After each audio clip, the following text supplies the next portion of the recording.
Welcome to the New Money Habits podcast, where we talk about how to create a better plan for your money so you don't have to live paycheck to paycheck. Here are your hosts, Sarah Jones and Nino Villa.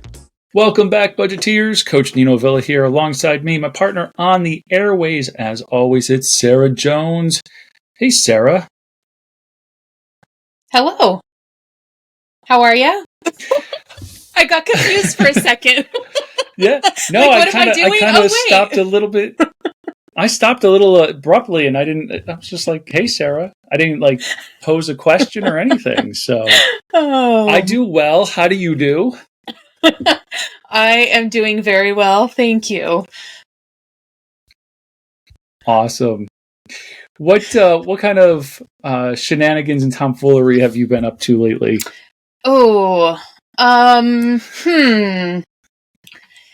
Nothing that's coming to mind. I need to get on this. I'm slacking if I don't have anything new to share.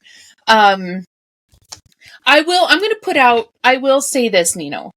And this is a little bit of I don't want to say a rant, maybe a soapbox, maybe just a PSA. That we are recording this right around the holiday time. I know that, those of you listening, holidays are going to be over. But the message is still the same. That shopping small business and supporting small business, I believe, is critical to our economy. It is critical to our friends. It's critical to our neighbors. It's critical to our communities and ourselves. And I am just going to say that while you might save money, air quotes, by shopping at a lot of the big box stores, I just want to encourage people, seek out your friends and neighbors and community members that have businesses and support them. The quality is going to be that much better. You are putting money directly back into your own community. It really makes our community stronger. It makes our relationships stronger. So I'm just going to say, don't just talk about supporting small business. Please get out there and do it as much as possible. All right. I second that. Absolutely. It is that time of year where it's, I believe today's Cyber Monday. So that gives our listeners a little bit of a reference point, which means that means Saturday was Small Business Saturday, right? Mm-hmm. And so, but that doesn't mean one day a year, right? That means get out there and do it. I'll tell you, one of the easiest places that shows up for me is restaurants. So as much as I enjoy an Applebee's or the alike every once in a while, and by the way, they are not a sponsor of this podcast. One of the easiest ways is to go find all the locally owned places in town. But as I say that out loud, something I'm reminded of something specifically when it comes to restaurants, and that is a lot of fast food chains are franchises owned by local community members, right? And those local community members took a bit of a risk, coming into town and bringing whatever, Panda Express or whatever, insert name of fast food joint here. They took a risk and they brought jobs to the community. So don't necessarily have to feel bad going to the local fast food joint when it's a franchise that's owned and operated by somebody local. Right. No, I agree to that. And I will say that we try and eat at the smaller mom and pop shops. On our travels, I think it gets us around the locals. I think I don't need to go much more in depth with that, but we do try and eat more at the mom and pop shops. But I think that's a great point. And I think it is, Nino, as well as I do, that sometimes our budgets can be tight on things, so we can't necessarily always go to the boutiques to buy clothes, right? Excuse me, to support the local clothing shops.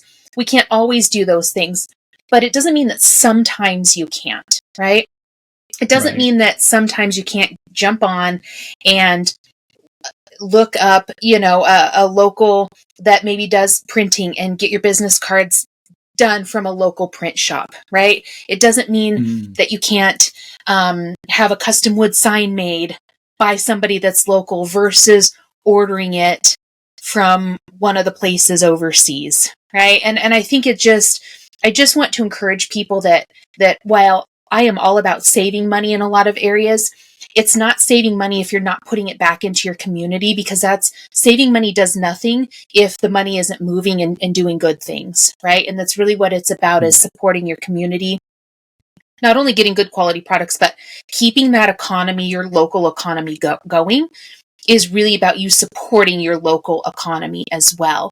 And I think it's part of a mindset shift that we can start making, that just because I'm telling you, Queen, if I can get it for $1, I'm going to get it for $1. So I'm not, I've had to really work through this, that oftentimes it's the quality that we're after, not just saving a buck. And so, I just think it's important for us to have some of those mindset shifts. And how can I support somebody that's local to me? Because they are in turn supporting the community as well. Right. And so It really is, you want a stronger economy and a stronger community. Well, then it really is about supporting each other in a lot of different ways. So, yeah. No, I like that PSA, as you called it. That wasn't even that. Think about this. You just got all of that great content, and that wasn't even the point of this particular episode. So great PSA. We're going to jump into what I'm now going to dub as blind conversations, something where one of us brings a topic to the table that the other is not aware of. But before I do that, don't miss out on valuable financial insights. Subscribe to the New Money Habits podcast today and unlock a wealth of knowledge to empower your financial journey. Stay up to date with the latest episodes as Sarah and I discuss practical tips, host expert guests, and have thought-provoking discussions on all things money-related. Hit that subscribe button now and join our community of savvy listeners. So, one of these behind-the-scenes moment for our listeners. So, I admitted to you, Sarah, off air, that it had been driving me nuts that I couldn't come up with this word. The blind conversations wasn't the word. I decided I'm going to get off of whatever word I was trying to call this format, and now I'm just going to call it blind conversations for now. So, just in case you were wondering, because you had like a look on your face, like, oh, he remembered. No, you didn't. No, I just went in a different direction. Our listeners have got to be like, wait, what is happening right now? I'm so confused. Oh, they're going to admit it, that they love listening to this because it's real. You're not going to get this kind of conversation anywhere else. So That's right. That's right.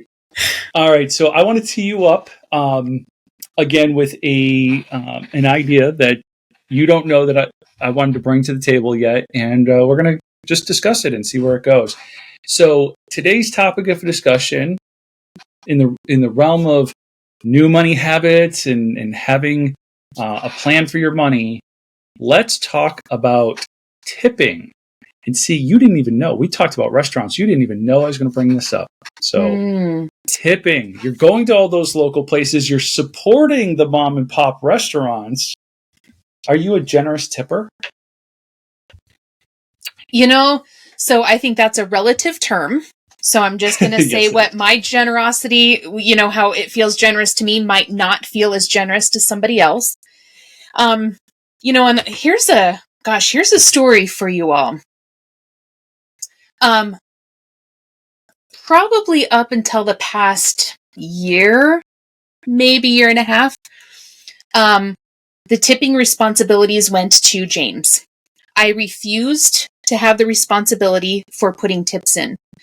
And I'll admit, Nino, that especially, and I'm going to talk exclusively with restaurants right now. Okay. I'll admit that I had pretty high standards for the service. And if I'm not feeling like I'm getting great service, then I am not tipping you very well, because that is your job, is to provide good service. It was not based on the food quality, because that's not their job. It was waiter, waitress, what kind of service am I getting? And do I feel like they're engaging? Do they want to be here? Are they attentive? All of those things. And James and I used to get in arguments about it all the time because he's like, you need to give them more. And I was like, why? And I'm not proud to admit this, but that's who I was then. And so I finally just quit, let him do it. I wanted no part of making that determination. Since traveling, I will say I have changed quite a bit in the compassion that I have for people, how I see others, how I see myself. I've healed a lot of deep-seated wounds and everything within, a lot of those traumas that I've carried around. And we pretty much always do 20%, at least 20% now. Sometimes it might be more, just depending on what the situation is when we're going to. And I'm talking exclusively for restaurants. I don't necessarily get my hair done anymore, because we're on the road and I do it myself. And, when I got tattoos, I would tip my tattoo artist. But restaurants is really where we tip 99% of the time now. And it's at least 20%, maybe a little bit more, depending on the situation. Yeah. Yeah. And when I brought the topic up, like, as I said, blind conversation, you didn't know what I was going to say, and I just threw something at you, right? And like some of our other conversations, it can go in so many different directions. So tipping, I want to start with, I think it's gotten crazy. I think tipping has gotten out of control. In the American culture, tipping is gone nuts. So I kind of want to start there. And then, of course, there's so many different places to go. I think back to, I was just actually having this conversation with my daughter the other day. My daughter's 13 years old. I don't remember exactly why it came up, but we were talking about, because we were out to a meal and she asked how much we left as a tip and why that much and how do you know what a good tip is. So she's just asking, money management questions. And so I bring that up to say, I kind of started the story in the same place with my daughter, and that is many, many moons ago, I used to be an Apple buddy. And so if you've ever worked at Applebee's, you know that that's what they call the staff and crew. And so I waited tables, and it was back when minimum wage, like federal minimum wage, was probably something like $5.15 an hour. But because I was a server, I got paid like $2 an hour because it was assumed that I made up the difference in tips. And that should have been my first indication all those years ago that tipping is just weird, right? Like, so you're going to pay me less because I'm going to get a tip. Like, it's just weird. But anyway, I digress. So, fast forward all these years later, and while I think tipping at a restaurant is still very kind of normal, air quotes, relatively normal, tipping at like Starbucks and fast food joints and the local ice cream place and I'm like, wait. Like, once, like, first of all, you guys are getting paid at least minimum wage, if not more. And a server at a restaurant is running around, making sure my drink is refilled, making sure that my food is out, the condiments I want, like, is at least doing something. That's not to say that the barista at Starbucks isn't doing something, but the 37 seconds you spent putting my drink together, not even my drink because I don't drink Starbucks, my wife's drink. I just think tipping has gotten out of control. I think it's utterly crazy. I think it's ridiculous. I have some mixed feelings on this because I think it gives those that want that's how they like to be generous, when they feel like they've gotten good service, it gives them an opportunity to be able to do so in that situation. I think that when it's expected, then no, I don't like that. Mm. I'll just say, Nino, I working at the Sturgis motorcycle rally, working at the ticket booth. I had a tip jar out there. I had like two, so funny. I had two people kind of complain about it, and yet they still put money in. They complained about it, and they're like, a tip jar, what's? And I'm like, hey, those people that want to put tips in, like, feel free, So they did. And did I expect it? No, I absolutely went in not, and I walked away after that week with, I think, $215 or $220, way more than what I had anticipated, right? But wow. I think it gives the opportunity for tips. I think when it's expected, then it feels like it's not genuine. I want to be able to give a tip because you made me feel comfortable. You were enjoyable to be around. You handled a situation that was going a little bit wonky, and you pulled it back in and you took care of it. And I want to reward you for doing that and acknowledge, maybe reward isn't the right word, but maybe acknowledge you for handling it, for being attentive.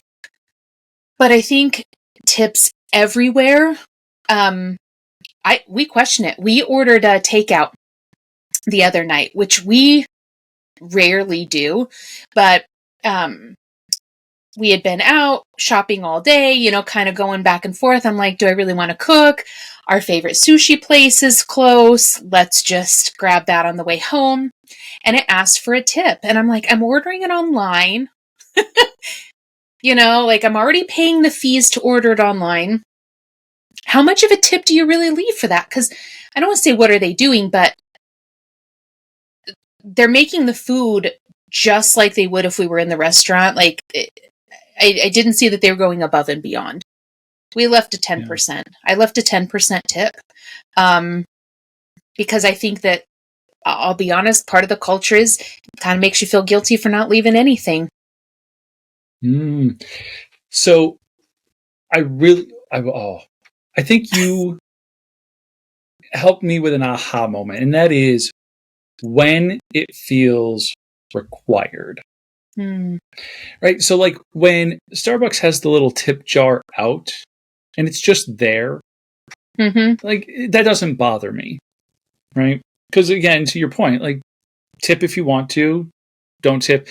Sometimes I feel like you kind of get a look if you don't.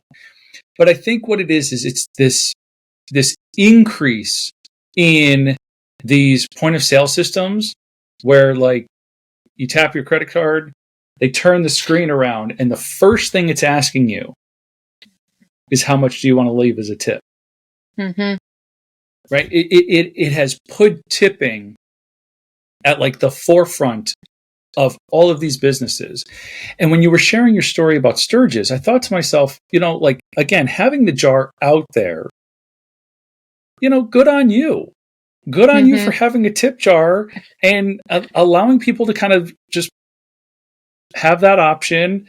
We did another episode recently about generosity, and we talked about the motivation, the why behind it, right? And so when it feels like an obligation, that feels icky, right? Because as I said the thing about Starbucks and the barista, and then you were sharing your story about Sturgis, I thought to myself, yeah, but Nino, you go to these other places that you frequent often, the crew, and maybe around Christmas time, you drop off a card with a tip in it for everybody. So it's not that I'm against tipping in those situations, but it was you expressing the obligation or the feeling of obligation behind it, which was really the thing I have a problem with. I don't have a problem with tipping.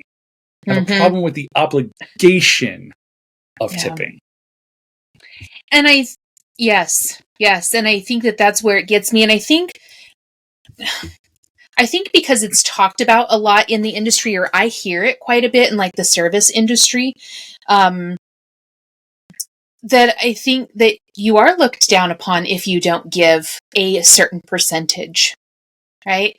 And I hear it actually quite often. I've worked in restaurants. I've been hostess. I worked, for 4 days. I worked at a buffet type restaurant. I'm not going to name them, but this was, oh gosh, probably 26 years ago. I made it 4 whole days at a buffet type restaurant. And my job was like waitress, and I'll use air quotes, but it was a buffet. So I literally wasn't doing anything except for clearing their plates, basically like a busser type job, cleaning the table. Maybe I would refill their water if they didn't want to come up, right? And I was paid it was on tips, right? So just the hourly wage of, I think it was $1.65 at the time, plus, then you had to document all of your tips. And I'm just like, why would people tip here? Why would they tip? There's no need to tip. They're getting their own drinks. They're getting their own food. They're paying their own. There's nothing for the waitresses and waiters really to be doing. So there's no need to be tipping. And that's why I only made it 4 days, because I didn't make much money. Let's just be clear on that. But I thought it was ridiculous. And I think that I hear it so much that people are looked down upon if you don't give 25%. Like, oh, you just spent that much money and you didn't tip. Well, why do we have to go into it's not enough? Why can't we just have this heart of gratitude? Like, wow, thank you. Thank you. Thank you for leaving that, because you really didn't have to, right? But, and this could go into a soapbox, like you mentioned it earlier. Just pay minimum wage, and the tips should be on top of it. If you're good and somebody can leave a tip, then they're not obligated to. They're doing it out of the kindness of their heart. They're doing it because they think that you deserve it. But when we put people in a position to have to live on those tips, I think it changes your mindset around it too, right? It changes your mentality around tipping, and we could go into, I think that system is flawed. I think that system is flawed, and I don't want to get too off track with my thoughts on that. But I was very grateful to make those money, to make those tips at Sturgis, because I hadn't planned on it, and it was a nice surprise. I'm not going to lie. So, no, I think you make a good point about, like, if tipping is, first of all, voluntary, not an obligation, and if tipping then becomes a reflection of your appreciation for somebody, right? And again, dollar amount, it's not about the dollar amount. It's just about like the act of, right? Like, I'm tipping out of appreciation. I appreciate what you've done. Like I said, like there's a local pizza place that we go to that it's a chain. It's very much, one of those places.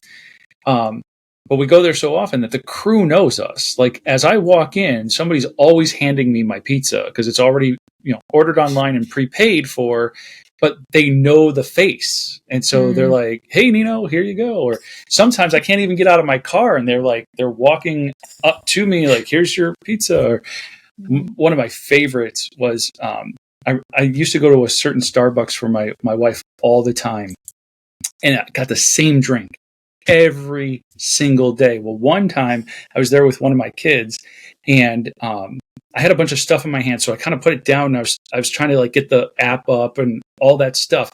And in the time that it took me to put the stuff down, get the app up on my phone, and get ready to order, somebody was coming behind the counter and handing me the drink, and they're like, it's on us today.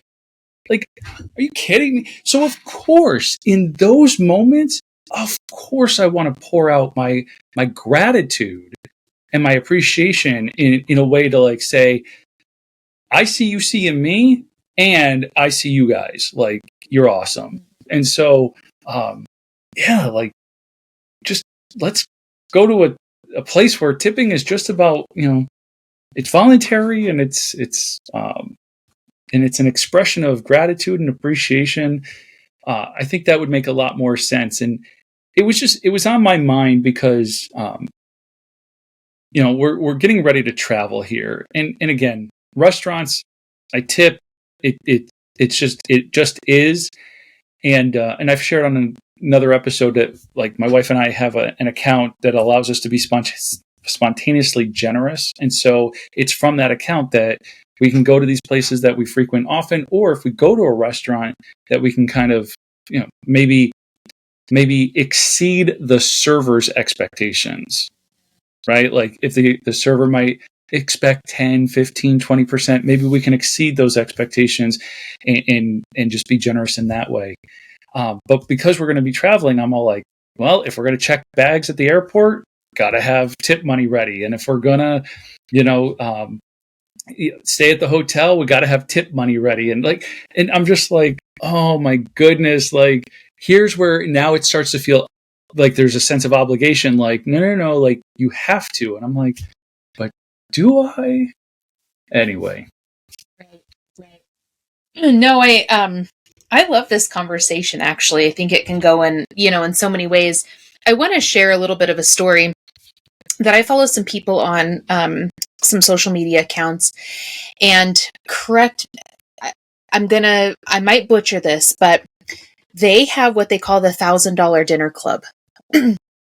And these group of people that go, they commit to giving a tip each of $1,000. And they do this, I believe once a month. Whoever shows up is, who shows up, and they go, to the restaurant, they eat, and then when they're ready to leave, they collect their, all of their tip money, and then they present it to their server, whoever helped them out. And I have seen, the look on the faces of these people that receive these tips. We're talking $8, $10, $12, $15,000. I mean, this is no small amount of money, right? For anybody, but to receive that, and you hear these stories and you hear their story and how much it really means to them. And I'm thinking, that is powerful, right? They're not doing it. That club they're doing it just to change somebody's life in one evening. And I just think that if there were a little bit more of that, not that people need to go around doing $1,000 for a tip, but even if you got a group of friends together and you went and grabbed a coffee and you all gave a $5 tip to that person, right? Or whatever it might be, you go and have a drink and you give just the change, the impact that can be made on a person's life, because you're intentional with it, right? And you're doing it because you want to make an impact. I just think how powerful that is. And really, it's not out of obligation. It's really out of wanting to make an impact and wanting to feel like that you are showing appreciation for somebody. And I think that the tipping has kind of been thrown in our face over the past couple of years. I'm not going to lie. And I don't want to blame everything on COVID, but I think that that's when I started noticing it a lot more. It felt like everything that anybody did was like, here, give me a tip for that, and it just felt like tipping became more and more prevalent in those years. I could be wrong, but that's when I started seeing it a lot more. So. No, now that you say that out loud, I think about how, during COVID, it may have started on the other side of that. So meaning as we ordered takeout more and we didn't sit down in a restaurant, that maybe we were like, hey, you know what? I just want to bless you and I want to tip you, even though so it might have started on this end of things. Like, I want to be a blessing to you.